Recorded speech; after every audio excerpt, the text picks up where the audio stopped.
ગાંઠો જોવો હોય તો આખો વિડિયો જોજો. મિત્રો, હું વિપુલ બામણિયા કૃષિ સંશોધન કેન્દ્ર જૂનાગઢ કૃષિ યુનિવર્સિટી મહુવાથી.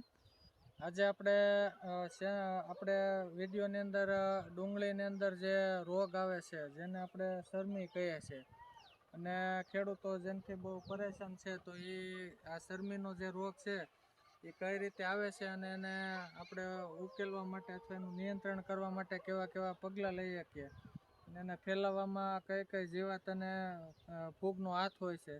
આજે આપણે એ થોડુંક જોવાનું છે. અને ગાંઠિયો ડુંગળીનો કઈ રીતે બને, અથવા આપણે જે ડુંગળી આપણી પાક ઉપર હોય 3 મહિના આસપાસની ડુંગળી જો આપણી હોય અને એની અંદર આપણે ક્વોલિટી જે ડુંગળીની છે અને સાઈઝ, અને જે વધારેમાં વધારે જેની અંદર TSS એટલે કે વજનવાળી આપણી ડુંગળી બને, તો એની માટે આપણે શું કરવું, તો એ આપણે આખી વાત કરવાના છે. તો વાત કરતાં પહેલાં મિત્રો, જો આપ મારી ચેનલની અંદર નવા હો તો ચેનલ છે ને સબસ્ક્રાઈબ કરવાનું ભૂલતા નહીં. ચાલો તો આપણે ચાલુ કરીએ. તો આ જે શરમી છે, આ ઉપરના જે પાન આપણા ટીપ બળી જાય છે અને આપણે શરમીનો રોગ અથવા ઝુલસા રોગ કે ઉપરથી પાન છે એ આપણું બળતું જતું હોય છે. અને મોટાભાગની ડુંગળી છે એની અંદર અત્યારે આપણને આ દેખાય જ છે. તો મિત્રો, આ જે શરમી છે એની શરૂઆત છે ને એ મોટાભાગે આપણે થ્રીપ્સથી થતી હોય છે, કે જે આ વચ્ચેનું કપોળિયું છે જે પાન, તો આ વચ્ચેના પાનની અંદર આપણે અહીંયા થ્રીપ છે ને એ નીચેના ભાગમાં જો આમાં સોંટેલી છે, તો નીચેના ભાગની અંદર પહેલેથી જ થ્રીપ છે એ અહીંયા ઘસરકા મારતી હોય છે. ઘસરકા મારે એટલે આ પાન અંદરનું જે કુમળું પાન છે ને સોલી નાખતી હોય છે. અને જ્યારે એ પાન છે એ જ્યારે મોટું થાય અથવા બારું નીકળે આ રીતે, ત્યારે તમને એ પાનની ઉપર આવા સફેદ ધોળા ડાઘા દેખાય છે. જે શરૂઆતમાં આ થ્રીપનું જ ડેમેજ હતું, જે થ્રીપે ઘસરકા મારેલ છે એના હિસાબે આવું થોડા લીટા આપણને દેખાતા હોય છે, અથવા સાઈઝ છાંટી હોય એવું લાગે છે. તો આ શરૂઆતનું એનું સ્ટેજ છે કે થ્રીપ છે એ આ રોગને ફેલાવવામાં મદદ કરે છે.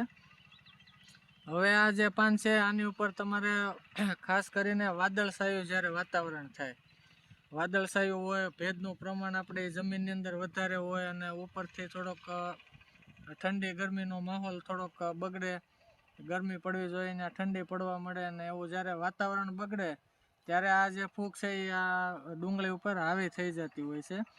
એટલે ખાસ જે ફેલાવાના કારણો છે એ પહેલાં જે સોલી નાખ્યું એની ઉપર તમારે ઝાકળ વધારે આવે એટલે એના હિસાબે પાણી છે ને અહીં ઉપર ચોંટી જાય, જ્યાં કહેલો ભાગ છે ત્યાં એ પાણીની અંદર પછી જે આખા રોગના જે આપણે ફૂગ કીધી કે અલ્ટરનેરિયા બોટ્રાઇટિસ, આમાં ઘણી બધી ફૂગ છે એનો આ સરમો કરવામાં રોલ હોય છે. તો અને થ્રીપનો પણ રોલ હોય છે, કેમ કે ઘસવાનું કામ ને ઘસરકા મારવાનું કામ થ્રીપ કરે છે. એટલે ધીમે ધીમે આ રોગ છે એ આપણો ફેલાતો જાય છે, કેમ કે એના જે કોનેડિયા અથવા એના બી જે આપણે કહીએ એ આમાં બધે ઉડતા જ હોય છે. એટલે ઉડીને જેવું ઝાકળ લાગે એટલે એની ઉપર ફૂગના બી લાગે અને એમાંથી ધીમે ધીમે રોગ છે એ ફેલાતો જાય. શરૂઆત જે છે રોગની એ તમને અહીંયા આવી રીતે પહેલાં જે અંદરનો ભાગ છે, ફૂગ છે એ અંદરના ભાગમાં પહેલાં હાલતી હોય છે. જો આ રીતે દેખાય એ રીતે કે અંદરથી ઇન્ફેક્શન છે એ તમારું ધીમે ધીમે ચાલુ થાય છે, અને ઉપરની ટીપ છે ત્યાં આવી અને કોન્સન્ટ્રેટ થાય અને ધીમે ધીમે અહીંથી બળતું જાય છે. એટલે આ જે પાન છે આપણું જે રહોડું છે, જે આપણે ગાંઠિયા બનાવવામાં આપણને સૂરજનો તડકો લઈ અને ખોરાક બનાવે છે, તો એ પાંદડા જો આપણે આવી રીતે સુકાઈ જાય તો ગાંઠિયો છે એની સાઈઝમાં પણ આપણને ઘણીવાર સાઈઝ અને ક્વોલિટી બંનેમાં છેલ્લે ફરક છે એ પડતો હોય છે. આ મિત્રો થઈ એના લક્ષણોની વાત શરમીના.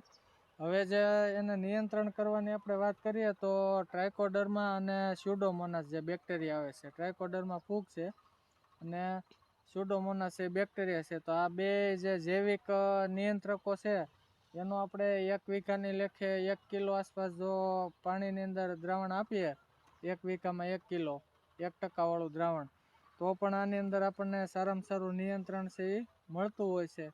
અને વધારે આપણે જો વાત કરીએ કેમિકલની, તો કેમિકલની અંદર ટ્રાઇઝોલ ગ્રુપ અને સ્ટ્રોબિલોરિન ગ્રુપ, આ 2 ગ્રુપની જે દવાઓ આવે છે એ આપણને સારામાં સારું રિઝલ્ટ છે એ આની અંદર આપતી હોય છે. ખાસ કરીને આમાં અલ્ટરનેરિયા પોરી નામની જે ફંગસ છે, જેને આપણે જાંબલી ધાબાનો રોગ કહીએ છીએ, એનો પણ આની સાથે સાથે રોલ હોય છે.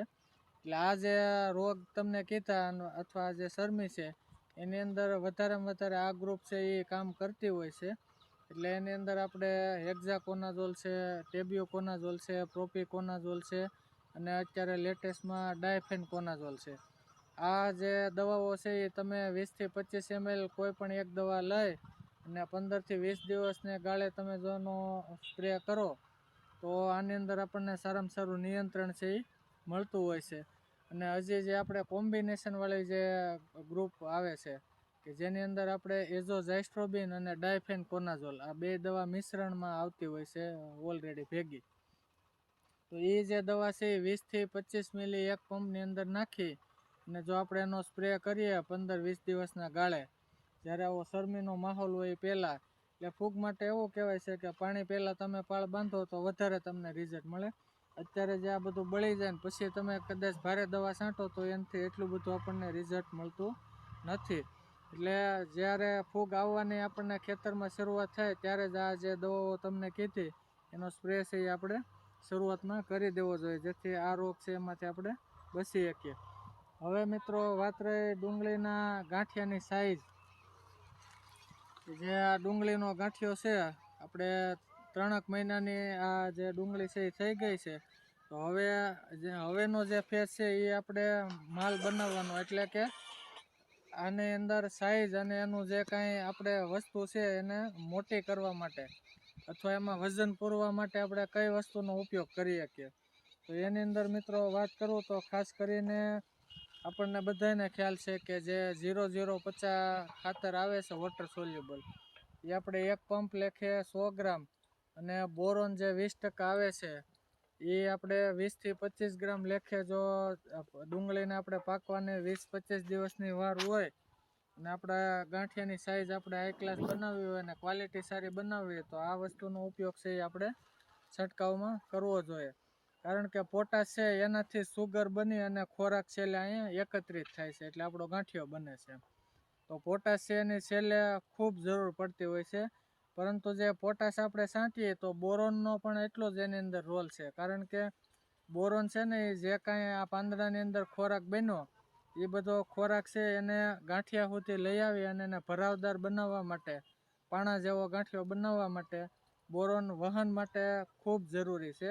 એટલે બોરોન પણ આપણે 0050 ખાતરની સાથે નાખવું જોઈએ, જેથી કરીને આપણને સારામાં સારી ક્વોલિટી છે ડુંગળીની અંદર મળતી હોય છે. હજી જે બે એવા તત્વો છે કે એનો પણ એટલો બધો રોલ રહેલો છે ગાંઠિયાને મજબૂત અને એની જે સ્ટોરેબિલિટી છે, એટલે કે આપણે સંગ્રહ કરવો હોય તો લાંબા સમય સુધી આપણે ટકાવી રાખીએ, એની માટે બે વસ્તુની જરૂર પડે છે. એક સલ્ફર, તો તમને ખ્યાલ જ છે કે સલ્ફર જે છે એ આપણે 0050ની અંદર 70% આવતું જ હોય છે.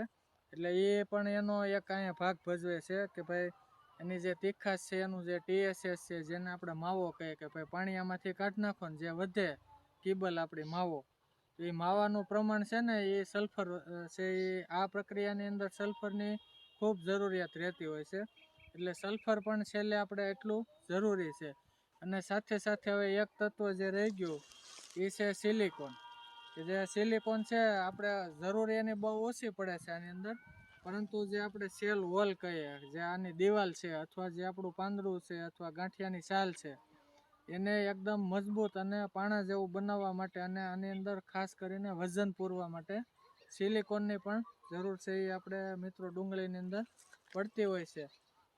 તો આ ચારે જે તમને તત્વ કીધા, પોટાશ છે, બોરોન છે, એ બેની જોડી અને સલ્ફર અને સિલિકોનની જોડી, તો આ બે જે સારી વસ્તુ છે એ છેલ્લે જો આપણે ડુંગળીની અંદર આપીએ તો મને એવું લાગે કે આપણો જે ગાંઠિયો છે એ એકદમ મજબૂત, વજનવાળો અને હાઈ TSS વાળો, એટલે કે વધારે પડતો માવો આની અંદર તૈયાર થાય. અને આપણો જે ક્વોલિટી છે ડુંગળીની, એનો કલર છે એ પણ આપણને ડેવલપ થયેલો જોવા મળતો હોય છે. એટલે કે કાચ જેવો તમને વ્હાઈટ ડુંગળી હોય તો ઘણીવાર સલ્ફર અથવા બોરોન કે એની ઉણપ હોય તો તમને ગાંઠિયો છે જોવો ગમે નહીં. પણ આ જો વસ્તુ તમે પૂરતા પ્રમાણમાં એને આપી દો છેલ્લે પાકવા ટાણે, તો સારામાં સારો ગાંઠિયો અને ક્વોલિટી અને TSS એ આપણું મેન્ટેન થતું હોય છે. અને ઓલ ઓવર આ બધું ગણો એટલે આપણો વજન છે એ વધે. તો મિત્રો આ રીતે જે ડુંગળી છે એને આપણે તૈયાર છે એ કરી શકીએ, જે સહેલું આપણો મહિનો કે 25 દિવસનો જે ગાળો છે એની અંદર. તો મિત્રો વિડીયો આજે આપણે આ બે વાત કરી, વિડીયો સારો લાગે તો આગળ ડુંગળીના ખેડૂતોને શેર કરજો. અને ચેનલ આમાં આપ જો હજી સબસ્ક્રાઈબ ન કરી હોય તો ચેનલ છે એને સબસ્ક્રાઈબ કરી લેજો, જેથી કરીને આવી માહિતી છે તમને આગળ મળતી રહે. અસ્તુ, આભાર.